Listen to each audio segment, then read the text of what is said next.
Padre Santo, te damos gracias por este día. Te damos gracias por la Escritura y el Espíritu Santo. Te damos gracias, Señor, por el Señor Jesucristo y su muerte en la cruz por nosotros. Señor, danos sabiduría, entendimiento, Señor. Ayúdanos a entender las Escrituras, para que seamos ministros capaces, Señor, de llevar a cabo el trabajo que nos has dado. Para tu gloria, Señor, en el nombre de Cristo Jesús. Amén. Hermanos, en el día de hoy hay una enseñanza que muchas veces se llama la enseñanza del cristiano carnal. Y hasta hay folletos que dicen que hay 3 grupos de personas en la iglesia, ¿no? Hay personas que están en la iglesia que son inconversos, ¿no? Los inconversos, cristianos espirituales y cristianos carnales. El cristiano va a pecar, de verdad. Un cristiano verdadero puede caer en la carnalidad, es cierto. Pero no es bíblico hablar de un estado de cristianismo que se llama carnal. No hay tal cosa como un cristiano que vive siempre en la carnalidad. Una persona que vive continuamente en la carnalidad, sin crecer, sin madurarse, sin disciplina, no es cristiano. Pero nosotros, cuando yo escucho las prédicas, yo escucho otra cosa.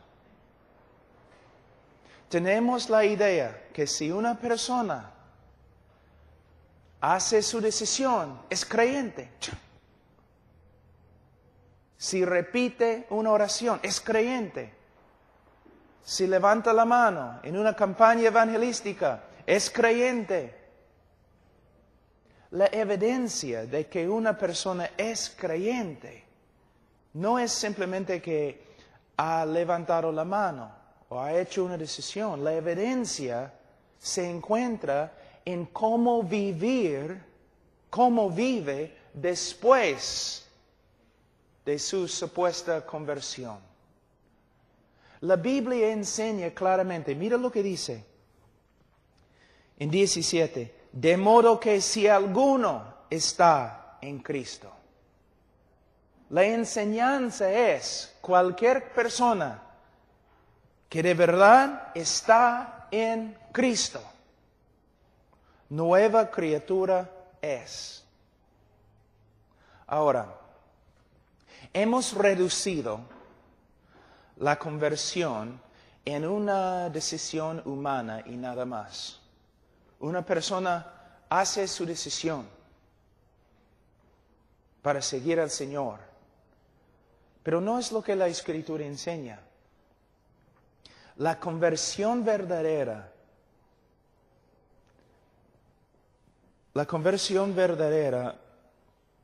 es el resultado de la obra regeneradora del Espíritu Santo. Si una persona llega a ser cristiano, es por medio de una obra sobrenatural de Dios.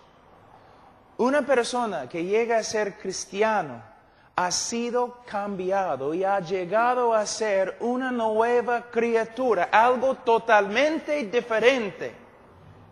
No es que simplemente ha cambiado de opinión. No es que simplemente ha hecho una decisión. Ontológicamente. Hay una palabra, ontología, que proviene de una palabra griega, ontos, que se refiere a nuestro ser, la esencia de lo que somos.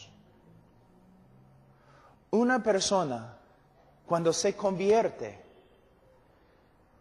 cambia ontológicamente. Su misma esencia se transforma. El hombre que llega a ser cristiano de verdad se transforma de adentro, su naturaleza cambia.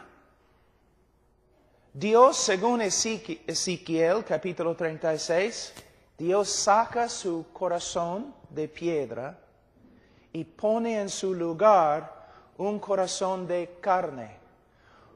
Un corazón de piedra es un corazón que no puede responder a Dios. Dios saca este corazón y pone en su lugar un corazón de carne, que significa un corazón vivo que puede responder a la voluntad de Dios. Cuando una persona se convierte, llega a ser una nueva criatura. Y por eso tiene que vivir de una manera diferente. Porque de verdad es ontológicamente una criatura nueva. Voy a darte una ilustración. Vamos a decir que tengo un plato fino de ceviche, papa a la huancaína, ají de gallina, todos mis favoritos. Un plato así. Y acá tengo un plato grandote de basura. Y atrás hay un chancho. Y yo digo a Martín, Martín, suelta el chancho. Y el chancho corre. ¿A qué plato va a ir el chancho? ¿Va a comer del plato fino? No. El chancho va a ir y comer del plato de basura. ¿No es cierto? ¿Por qué? Porque es chancho. Chanchos comen basura. Y va a estar ahí comiendo la basura, así, comiendo la basura. ¿Por qué? Es lo que es. Es chancho, pues. Pero vamos a decir que en un ratito, yo tengo el poder de cambiar el chancho, en un ratito, de chancho a hombre. Hay cosas que un chancho puede comer que un hombre no puede comer. No puede. Aunque lo intenta, no puede hacerlo. Entonces el hombre va a sacar su cabeza del plato, va a vomitar, porque el hombre no puede comer basura así. Va a vomitar, y no solamente va a vomitar, pero va a mirar, y va a ver a nosotros, y va a tener vergüenza. El chancho no tenía vergüenza. El hombre va a tener vergüenza, porque un hombre no come basura. El chancho no tenía ningún problema, él podía comer todo, pero el hombre ahora no puede comer, porque es otra criatura. Justo acabo de describir tu conversión y mi conversión. Estamos allí comiendo del mundo, la basura del pecado, felices, sin vergüenza. Comiendo todo, tragando todo, felices. Nos gusta. Pero un día el Señor nos regeneró, nos recreó. Ahora somos nuevas criaturas.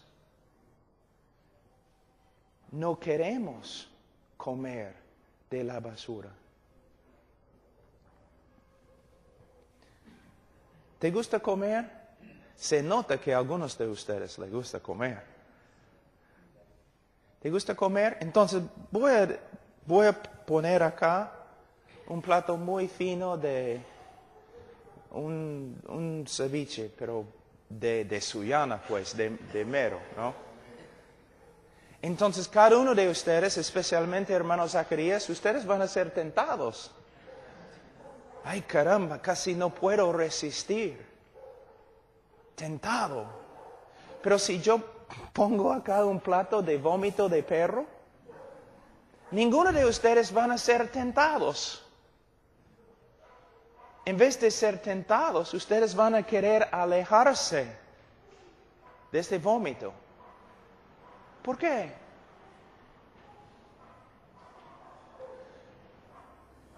El problema, uno de los problemas más grandes en el cristianismo en el día de hoy es que hemos dejado de ver la conversión correctamente. Vemos la conversión como solamente una decisión humana y no podemos ver, es una obra creativa, recreativa de Dios. Algo sobrenatural sucede. Somos diferentes. ¿Cómo puede ser? Algunos de ustedes tienen testimonios igual como el mío. ¿Cómo puede ser que soy un hombre inmoral, totalmente inmoral, un borracho? Me gustó ir a las fiestas y las chicas y todo lo demás. Y en un día, yo estaba allí en la universidad, yo me voy a la biblioteca, personas ellos ya me habían testificado, pero yo estaba allí a solas en la biblioteca y empecé a pensar en lo que escuché de ellos. Caramba. Jesús es el Cristo, es el Hijo de Dios. Murió por mí. ¿Qué estoy haciendo? Señor, sálvame. Voy a seguir a Cristo. Totalmente diferente. El próximo día estoy ahí en la universidad, no tomando, sino yo estoy ahí parado en la vereda predicando. ¿Qué pasó? ¿Una decisión humana? En un ratito había un cambio. Las cosas que yo amé, ahora aborrezco. ¿Cómo puede ser? ¿Una decisión humana? Algunos de ustedes eran drogadictos, fumando pasta un día. ¡Pum! No es que tengo que resistir la pasta, no, es que no quiero. ¿Qué pasó? Es una obra recreativa de Dios. La salvación es una obra sobrenatural, pero nosotros hemos reducido esta obra divina a nada más que una decisión humana que no tiene poder. Y una persona puede ser salva entre nosotros supuestamente y nunca cambia. Nunca cambia. Mira, la obra de Dios en la salvación es más grande que la obra de Dios en la creación del mundo. ¿Te das cuenta? Mira, el mundo fue creado ex nihilo, de nada. Ex nihilo, es una frase latina. El mundo fue creado ex nihilo, de nada. De la nada. Pero en la salvación es una obra aún más difícil, porque Dios crea no ex nihilo, de la nada, sino usando una masa corrupta.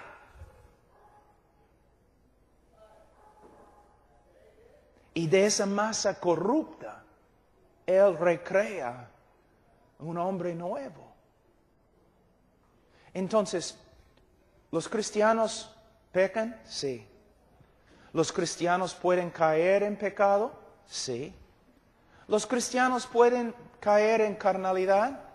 Sí. ¿Pueden quedarse allí como estilo de vida? No.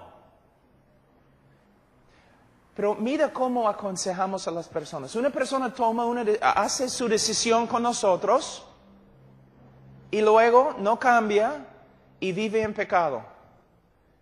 Y los pastores mayormente un pastor va a él y dice, hermano, eres creyente.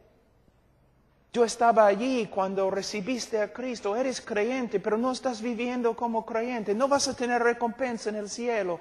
Tú tienes que empezar a vivir como creyente. Eso está mal. No es lo que la Escritura enseña.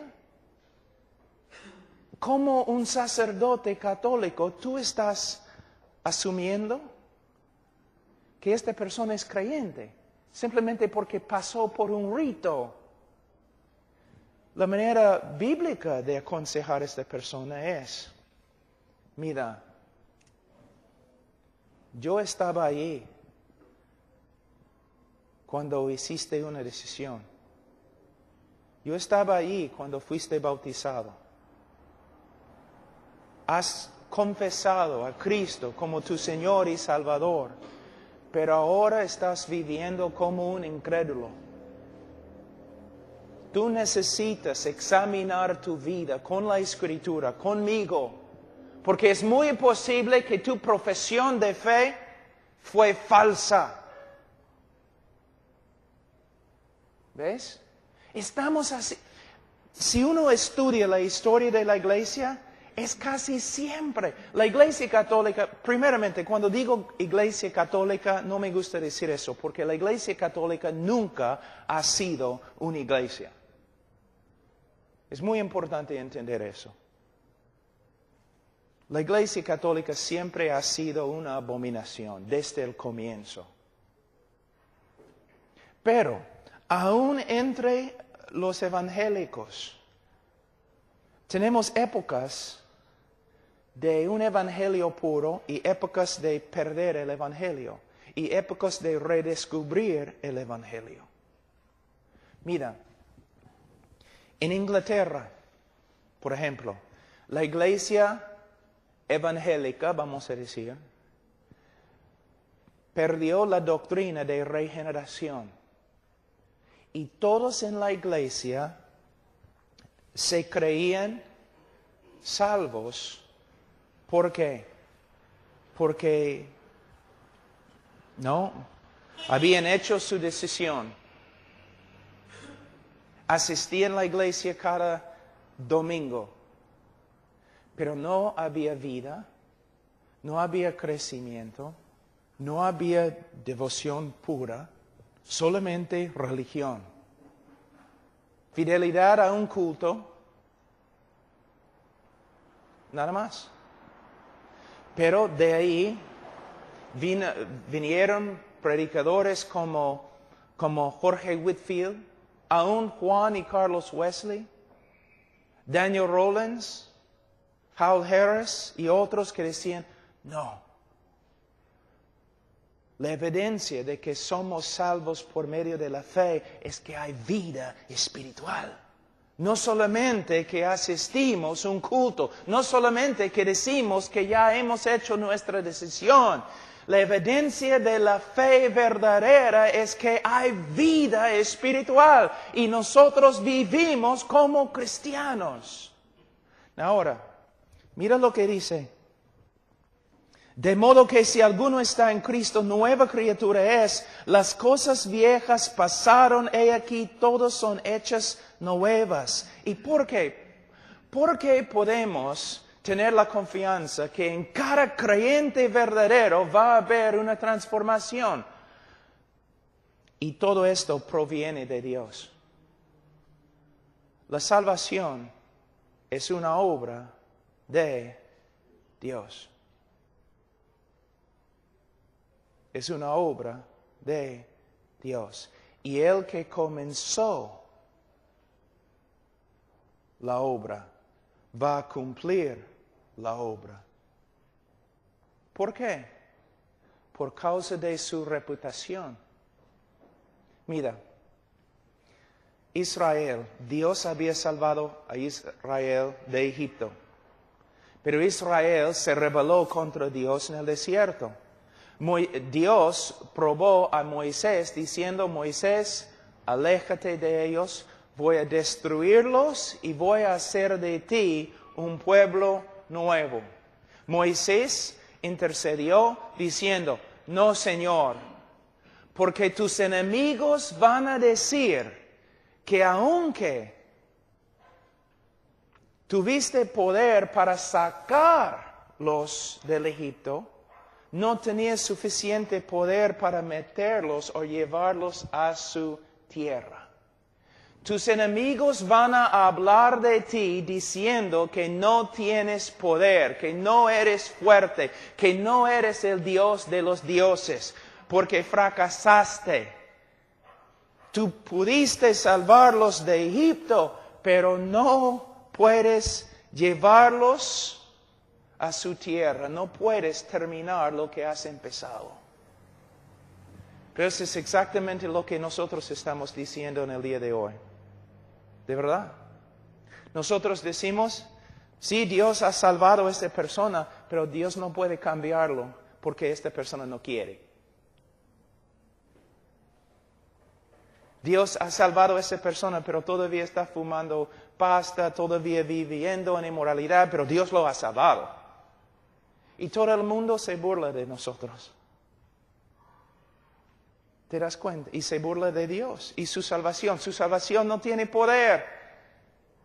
Él puede salvar a una persona de la condenación, pero no tiene el poder para salvar a una persona del poder del pecado en su vida. Es contrario a lo que la Escritura enseña. Vamos a estudiar todo esto mañana. Hoy día vamos a hablar de las evidencias de la fe cristiana. ¿Cuáles son las evidencias de que una persona de verdad es cristiana? Pero yo tenía que hablar de eso un ratito antes de empezar el estudio. Vamos a 1 de Juan.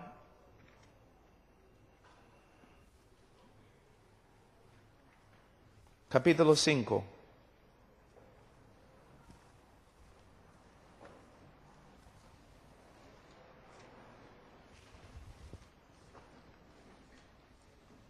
Versículo 13.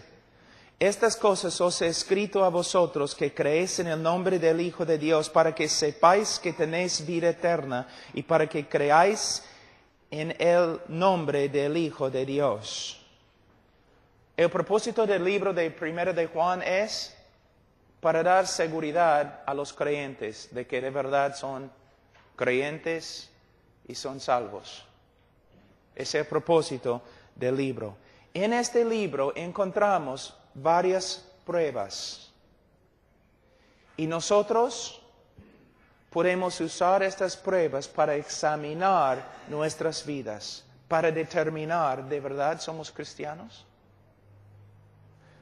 Ahora, guarda tu sitio en 1 de Juan y vamos a volver un ratito a 2 Corintios, pero capítulo 13.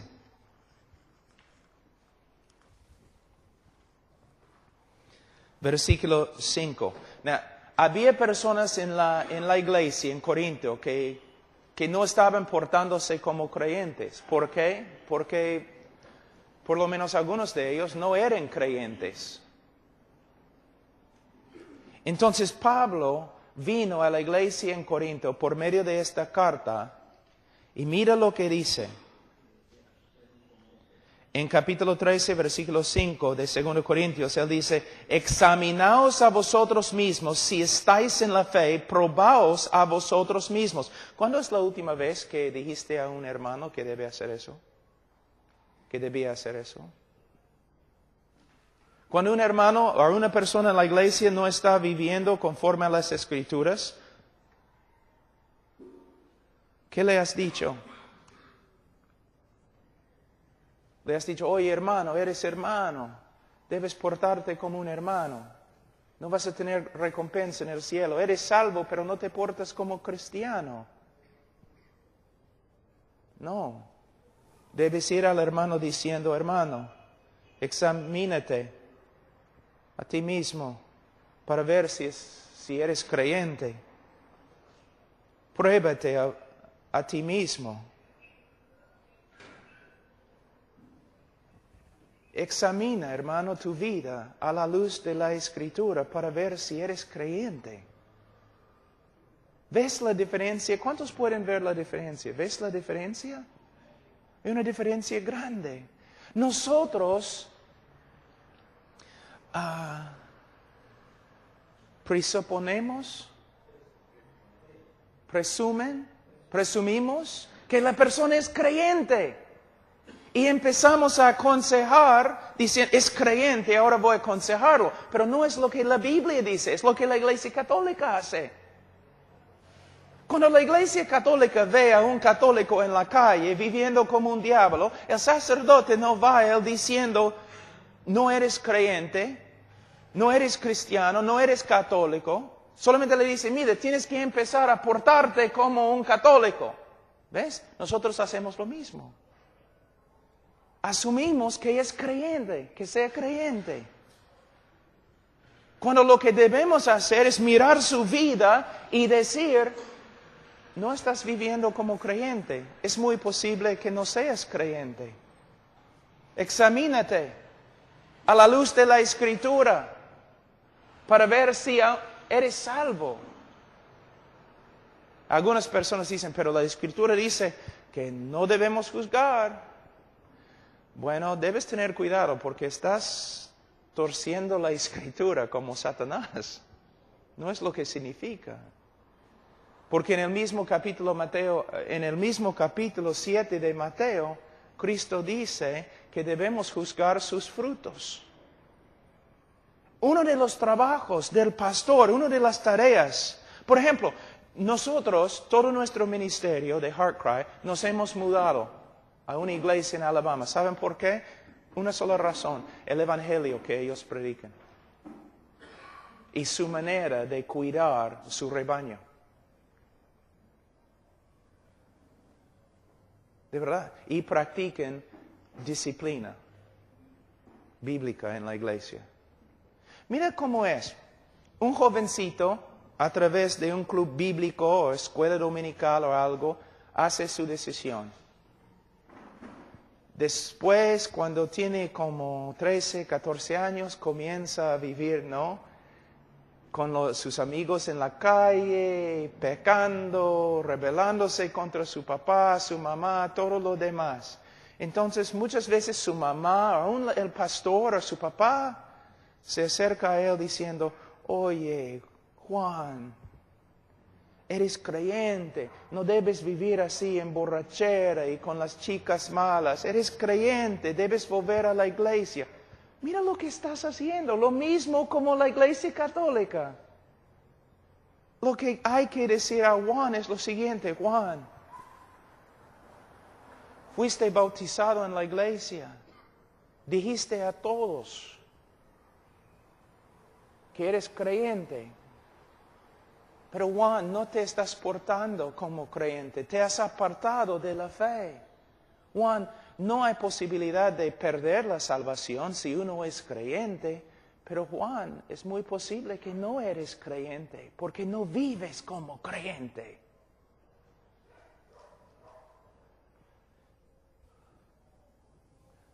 Mira, vamos a decir que voy a la sierra por la carretera central donde hay llamas. Y como gringuito yo digo, qué bonito, qué bonita vaca. Y tú dices, Pablo, no es vaca, es llama. No es vaquita, ven vaquita.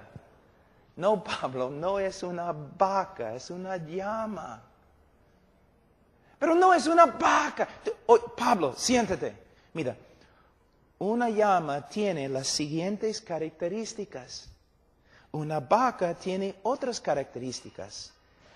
Este animal tiene características de una llama, no tiene las características de una vaca.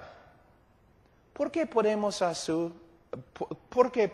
usar lógica así con respecto a los animales, pero los pastores no pueden usar la misma lógica en la iglesia? ¿Habla como creyente? No. ¿Vive como creyente? No. ¿Piensa como creyente? No. Pero es creyente. ¿Por qué? Porque yo estaba allí cuando hizo su decisión, cuando oró su oración, cuando pasó por este rito evangélico mío. ¿Y cuántas personas están en la calle ahora viviendo como diablos, pero se creen salvos por causa de ti y tu manera de evangelizar? Porque tú le dijiste que era salvo.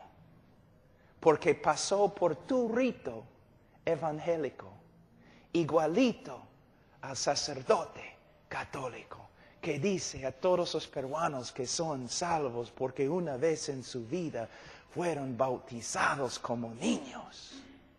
¿Te asusta? Debe asustarte. Debe asustarte.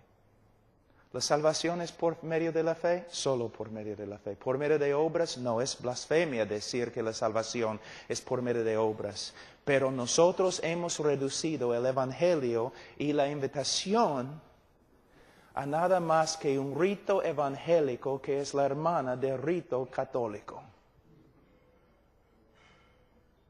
Y hay un montón de personas que se creen evangélicos, que están cometiendo fornicación constantemente, están viviendo en inmoralidad y todo lo demás, pero se creen salvos por causa de nuestras prédicas. Es así. Y si tú dices no, entonces vamos a volver a la escritura, pero también vamos a volver a la historia de la iglesia. Vamos a volver a los padres, los bautistas tempranos, y vamos a comparar nuestra manera de evangelismo con ellos. Y vamos a ver algo completamente diferente. Porque cuando ellos predicaron, ellos también dijeron, la invitación es arrepiéntete y cree en el Evangelio. Y la evidencia de que has creído es que tu vida cambia, porque si alguno está en Cristo, nueva criatura es. Y si tú te dices cristiano, pero no cambias, entonces examínate a la luz de las Escrituras para ver si eres creyente.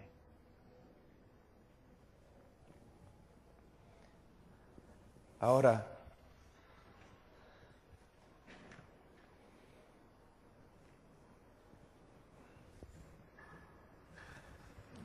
el tiempo vuela. Vamos a ver en 1 de Juan capítulo 5, versículo 13. Estas cosas os he escrito a vosotros que creéis en el nombre del Hijo de Dios, para que sepáis que tenéis vida eterna y para que creáis en el nombre del Hijo de Dios. Entonces, Juan va a darnos, a través de todo el libro, varias pruebas por las cuales, o con las cuales podemos examinar nuestra vida. Pablo dice, examínate, pero ¿conforme a qué? ¿A cuál estándar vamos a examinarnos? El estándar de las Escrituras, y las Escrituras primera de Juan. Entonces vamos a Juan capítulo 1 y vamos a empezar.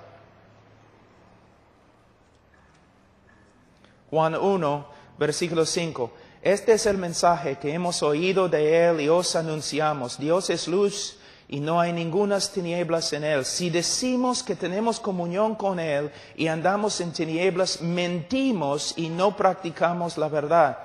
Pero si andamos en luz, como Él está en luz, tenemos comunión unos con otros, y la sangre de Jesucristo, su Hijo, nos limpia de todo pecado.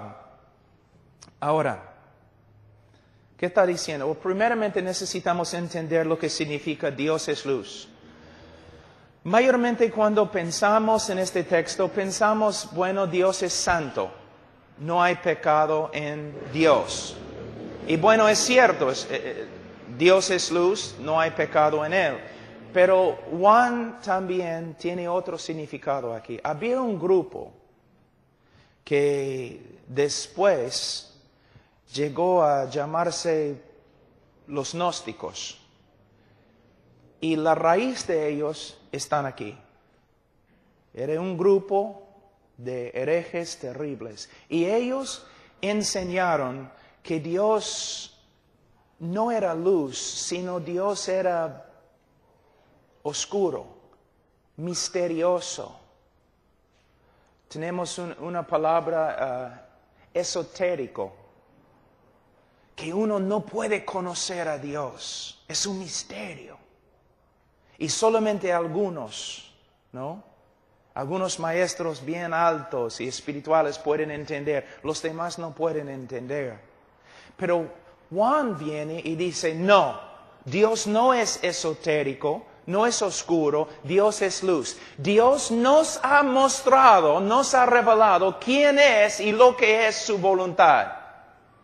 Entonces, cuando la Biblia dice aquí, en 1 de Juan, que Dios es luz, significa que Dios se ha revelado a sí mismo a nosotros y nos ha mostrado quién es, su carácter, y lo que quiere, su voluntad. Entonces, cristianos pueden conocer el carácter de Dios, los atributos de Dios y entender quién es. Y también los cristianos pueden entender la voluntad de Dios para hacer lo que Él quiere. Entonces Dios es luz, nos ha revelado su carácter, su naturaleza y su voluntad. ¿Me entienden, hermanos? Ahora, dice en versículo 6, si decimos que tenemos comunión con Él. En el día de hoy, en la interpretación moderna, en el día de hoy, algunos enseñan que eso está refiriéndose a un creyente que tiene comunión con Dios, ¿no?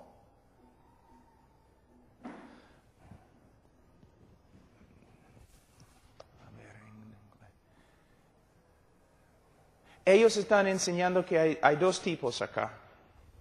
Que está hablando de cristianos que tienen comunión con Dios y cristianos que no tienen comunión con Dios. Pero no es la interpretación antigua ni la interpretación bíblica. Cuando la Biblia se refiere a una persona que tiene comunión con Dios, está refiriéndose a un creyente. Una persona que tiene comunión con Dios es creyente. Una persona que no tiene comunión con Dios no es creyente. Entonces no está hablando aquí de un creyente que puede tener comunión o otro creyente que no tiene comunión, sino si tienes comunión con Dios, eres creyente, si no tienes comunión con Dios, no eres creyente, es lo que está enseñando. Entonces, vamos a seguir. Si decimos que tenemos comunión con Él, si decimos que somos cristianos y andamos en tinieblas, ¿qué significa andar?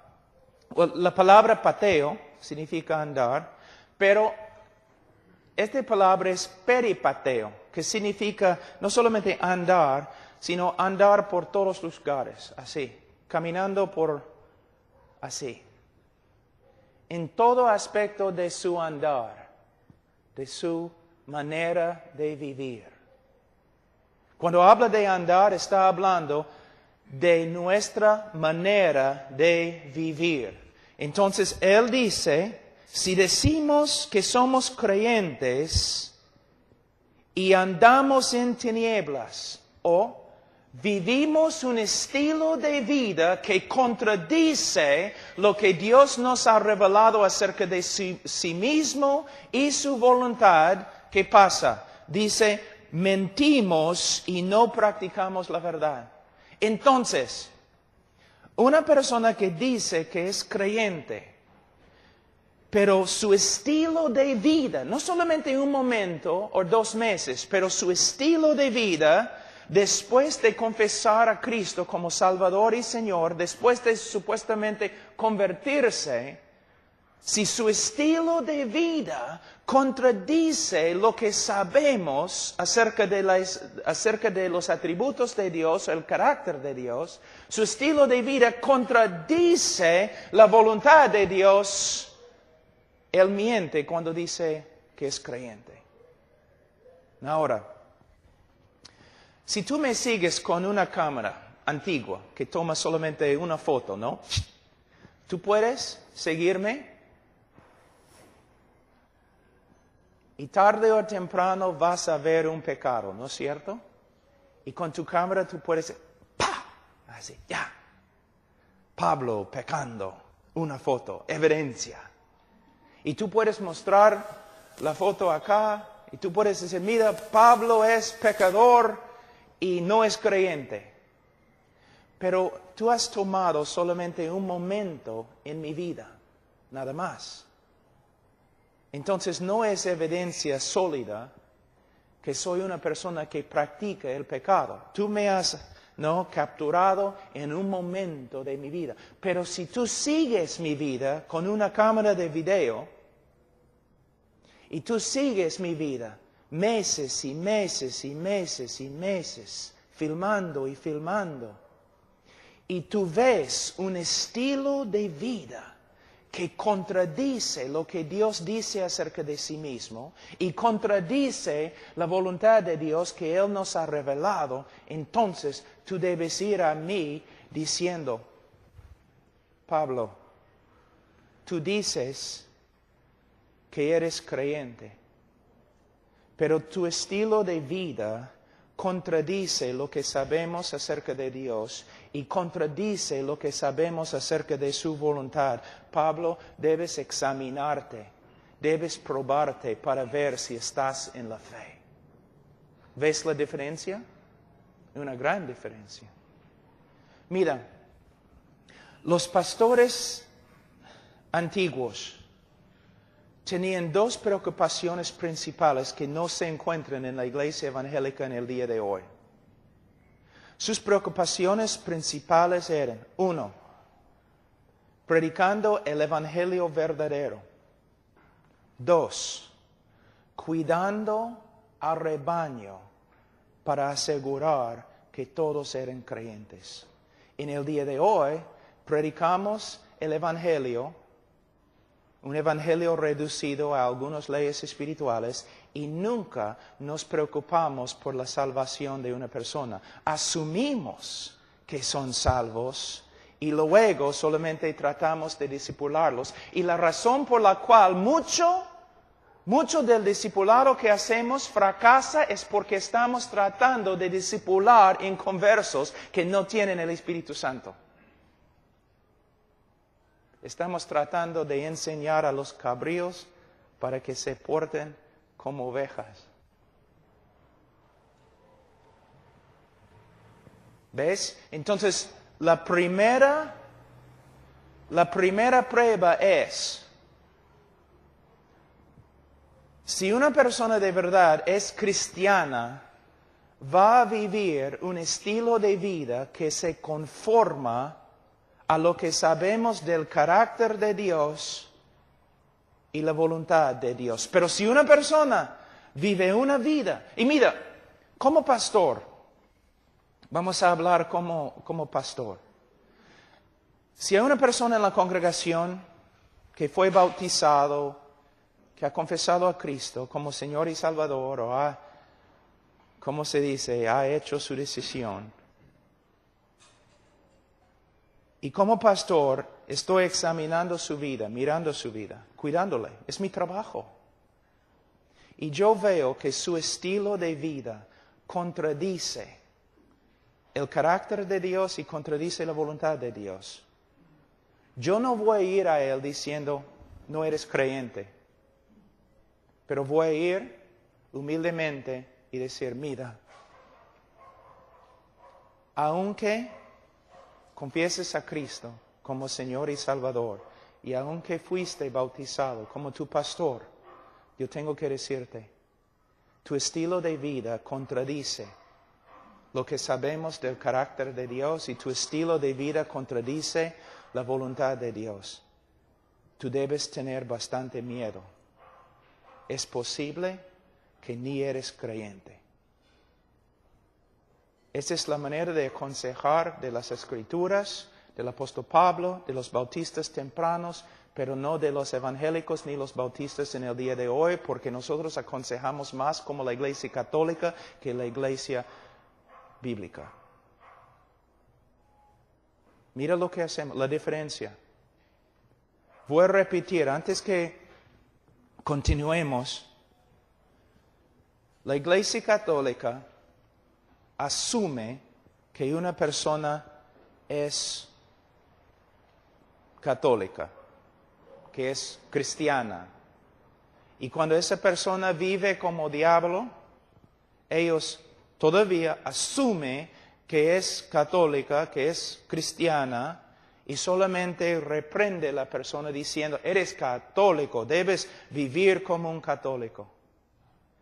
La iglesia evangélica en el día de hoy, iglesia bautista, hace lo mismo. Porque tenemos esta superstición de evangelismo que usamos, de la persona tiene que hacer su decisión. Esta persona oró conmigo, por eso es salva. Tú no sabes que es salvo. Pero nosotros asumimos, ya hiciste su decisión, es creyente. Pero cuando no vive como creyente, nosotros decimos, igualito a la Iglesia Católica. Eres creyente, pero no estás viviendo como creyente. ¿Cómo sabes que es creyente? Si no se porta como creyente, muy posible no es creyente. Más bien debemos decir, confesaste a Cristo, pero no vives como creyente. Es muy posible que no eres creyente. Examínate, pruébate, conforme a este examen que tenemos en 1 de Juan. Entonces, la primera evidencia de que una persona es cristiana es que anda en la luz. Vive un estilo de vida que se conforma a lo que sabemos de la voluntad de Dios y el carácter de Dios. Ahora, la segunda prueba, versículo 8. Si decimos que no tenemos pecado, nos engañamos a nosotros mismos y la verdad no está en nosotros. Si confesamos nuestros pecados, Él es fiel y justo para perdonarnos nuestros pecados y limpiarnos de toda maldad. Si decimos que no hemos pecado, le hacemos a Él mentiroso y su palabra no está en nosotros. Ahora, ¿qué significa? Significa lo siguiente. Primeramente, todos los cristianos van a luchar con el pecado. Pero hay una gran diferencia entre una persona que lucha contra el pecado y una persona que vive en el pecado como un estilo de vida. Aquí tenemos otra evidencia del cristianismo verdadero. El cristiano verdadero, cuando peca, el Espíritu Santo le va a convencer de su pecado, va a tener un corazón contrito, va a arrepentirse y va a confesar su pecado. Una de las evidencias más grandes de que una persona es cristiana no es que sea sin pecado, sino cuando peca. No puede vivir con su pecado, sino tiene que arrepentirse y confesar su pecado. ¿Me entienden, hermanos? Una de las evidencias más grandes del cristianismo es un corazón contrito que tiembla ante la palabra de Dios y confiesa su pecado. Su vida es una vida de confesión y contrición. Voy a darles un ejemplo. Y algunos de ustedes, pastores, van a reírse, porque es verdad. Una vez, pastor, estás predicando en la iglesia. Y el Señor comienza a hacer algo mientras estás predicando, quebrantando los corazones de personas, de creyentes, ¿no? El Espíritu Santo comienza a obrar quizás en el culto, estás hablando acerca de pecado o una cosa, y el Espíritu Santo comienza a quebrantar los corazones de los miembros de la iglesia. ¿No es interesante que casi siempre los que pasan adelante confesando su pecado y llorando son las personas más dedicadas en la iglesia? Y las personas más carnales en la iglesia se sientan ahí en la banca como si nada estuviera pasando. ¿Cómo es que las personas más devotas en la iglesia son las mismas personas que se quebrantan más en la iglesia? Y los más carnales nunca se quebrantan ni confiesan su pecado. ¿Por qué? Estamos viendo dos grupos, los cristianos en la iglesia y los incrédulos en la iglesia. No, de verdad. Un cristiano, un pecador tiene, como dice Ezequiel 36, un pecador tiene un corazón de piedra que no se quebranta. Un cristiano tiene un nuevo corazón de carne que es sensible a la voz de Dios y cuando peca se quebranta. Y es cierto que un creyente, no como un incrédulo, pero un creyente verdadero puede un tiempo endurecer su corazón contra lo que sabe es verdad. Pero tarde o temprano, por medio de una prédica, por medio de la reprensión de otro hermano, por medio de simplemente una obra del Espíritu Santo o por medio de la disciplina, se va a quebrantar. Ese es el propósito de la disciplina en la iglesia que no se practica en el día de hoy. ¿Y sabe qué? En las confesiones de los bautistas ellos siempre decían, si una iglesia no practica la disciplina bíblica, no es una iglesia verdadera. Es uno de los propósitos de la disciplina en la iglesia, de Gálatas capítulo 6, 1 y 2 y de Mateo 18. Si tú ves a un hermano y tú crees que el hermano está en pecado, tú tienes que ir al hermano y reprenderle a solas, tú. Si se arrepiente, has ganado a tu hermano. Pero si él no está de acuerdo contigo y dice, no he pecado, entonces debes traer otros dos contigo. Hombres sabios y maduros, quizás los pastores. Y tú tienes que hablar con tu hermano y los pastores o los otros dos hermanos tienen que juzgar para ver quién tiene razón. Y si ellos dicen también, hermano, este hermano tiene razón, estás en pecado, tienes que arrepentirte. Si el hermano se arrepiente, entonces han ganado a su hermano, gloria a Dios. Pero si no se arrepiente, entonces tiene que ir a la iglesia. Y ante la iglesia tiene que escuchar, porque la iglesia va a juzgar a los ángeles, la Biblia dice. La iglesia tiene que juzgar. El problema es que muchas personas en la iglesia son inconversos y no saben cómo juzgar. O no son maduros porque no estamos enseñando las Escrituras. Pero la iglesia tiene que juzgar. Si la iglesia juzga y todos están de acuerdo, este hermano está en pecado y no quiere arrepentirse, entonces tienen que ponerlo fuera de la iglesia y entregarle ¿a quién? A Satanás, al diablo. Ahora, ¿qué va a pasar cuando se entrega al diablo? Dos posibilidades. Hay una posibilidad que nada va a pasar. Que nada va a pasar. Quizás después de entregarle a Satanás, él va a prosperar. Que nada va a pasar. Que no va a regresar a la iglesia. Todo tranquilo. ¿Sabe lo que significa? Es incrédulo. Es incrédulo. Pero si se entrega a Satanás y el hombre sufre y sufre y sufre y vuelva a la iglesia arrepentido, ¿qué significa? Es creyente. Porque Dios, hermanos, mira, cuán débil es nuestro Dios, ¿no? Dios quiere hacer tantas cosas en tu vida, pero tú no permites que Dios obre. Tú no permites que Dios obre. ¿Desde cuándo?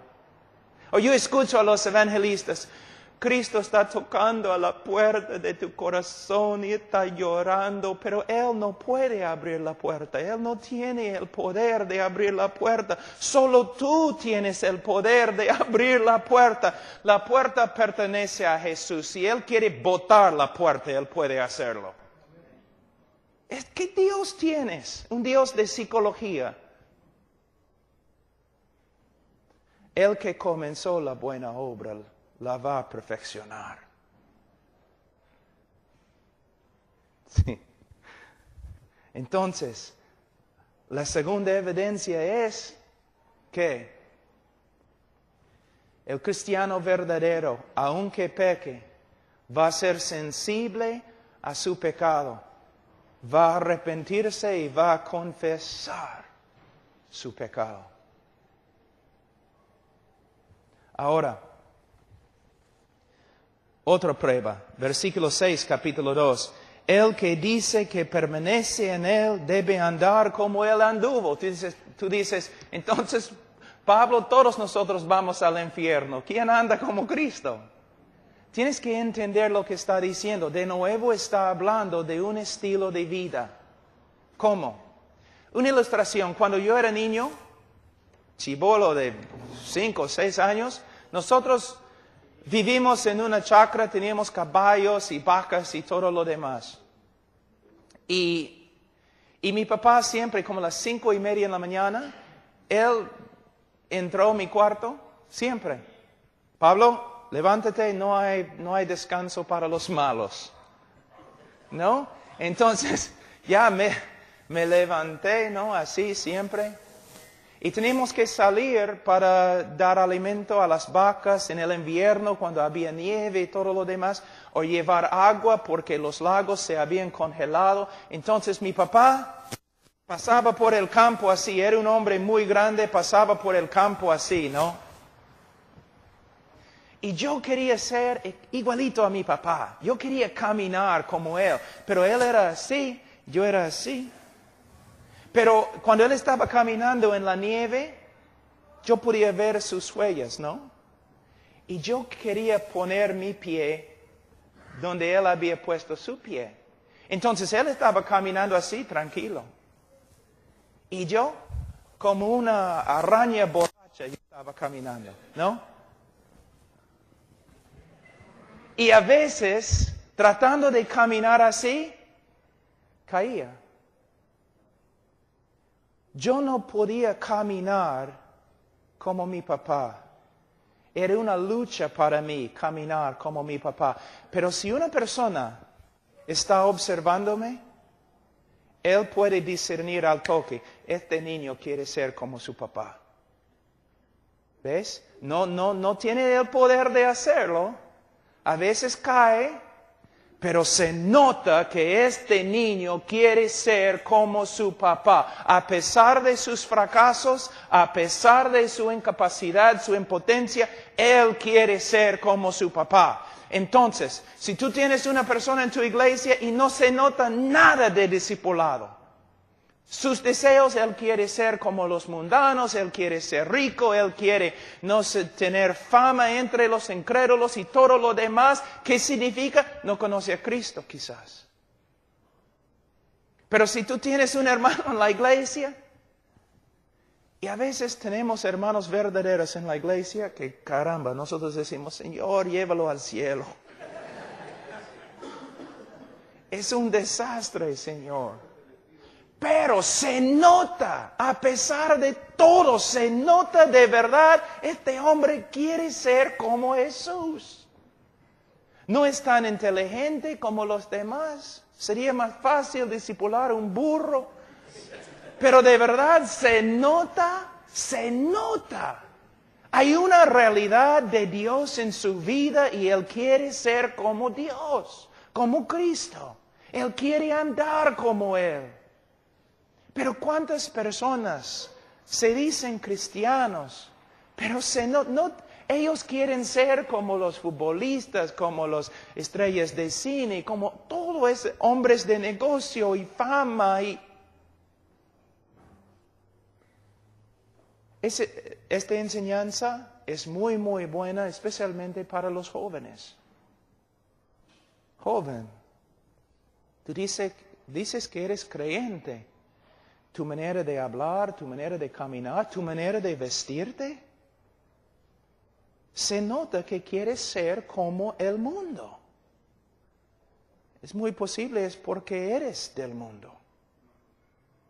Entonces, la primera prueba, aquí vamos a terminar y vamos a seguir después, pero la primera prueba es un cristiano verdadero, como un estilo de vida, va a vivir de una forma que se conforma al carácter de Dios y se conforma a la voluntad de Dios.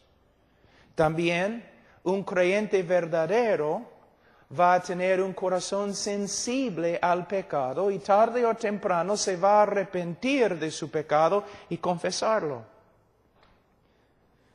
También él que es cristiano verdadero va a andar como Cristo anduvo, que significa, se nota en su vida un deseo real de ser como Cristo, de portarse como Cristo, de imitar a Cristo. ¿Ok? En la próxima lectura que doy vamos a hablar de más pruebas. Y la ventaja, hermanos, ustedes pueden abrir la Biblia con una persona, un miembro de la iglesia que no anda como creyente. Tú puedes decir, mira, tienes que examinar tu vida a la luz de la Escritura. ¿Ves? Y vamos a hacerlo. Hermano, ¿andas como un estilo de vida conforme al carácter y voluntad de Dios? Hermano, ¿eres sensible al pecado? Hermano, ¿el deseo de tu corazón cómo es? ¿Andar como Cristo? Y si la persona dice, sí, es el deseo de mi corazón y tú no puedes saber lo que está dentro de mi corazón, tú puedes decir, yo no necesito saber lo que está dentro de tu corazón porque lo que está dentro de tu corazón está saliendo cada día en tu comportamiento. Nunca permitas que una persona diga, pero pastor, tú no sabes lo que está dentro de mi corazón. Porque tienes que responder, no tengo que hacerlo. Porque Cristo dijo, los conoceréis por sus frutos. Lo que está dentro de tu corazón está saliendo de tu boca, saliendo de tus manos, saliendo de tus pies. Todo lo que necesito saber acerca de ti, yo puedo saber acerca de ti por medio de observar tu vida. ¿Okay? Vamos a orar. Padre Santo, te damos gracias, Señor. Te damos gloria por todo lo que has hecho. Señor, bendice la enseñanza y, Señor, ayúdanos a entender lo que es el Evangelio verdadero, cómo dar una invitación y cómo aconsejar a los creyentes para que sepan bíblicamente que son creyentes. En el nombre de Cristo Jesús. Amén.